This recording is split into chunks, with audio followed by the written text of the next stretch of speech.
inflate black balloon leaving about 2-inch flat tail.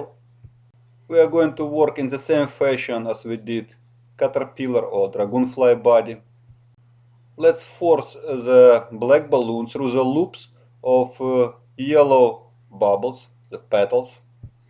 Obviously it's easier to do with larger size petals.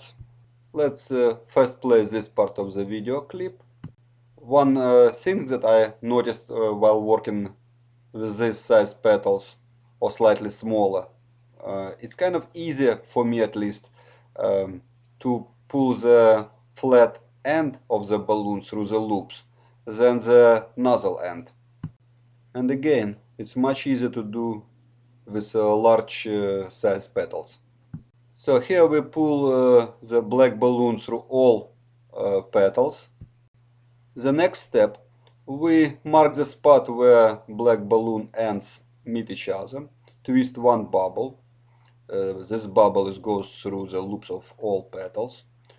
Lock both ends of this bubble in one lock twist. Cut off the rest of the black balloon. Tie off the ends. Now we hide the connection point inside of the loop of one of the nearest petals. And fix all bubbles in proper position. Spread them evenly around the circle. Congratulations, again we have made a variation of sunflower head. Instead of black we can use yellow balloon.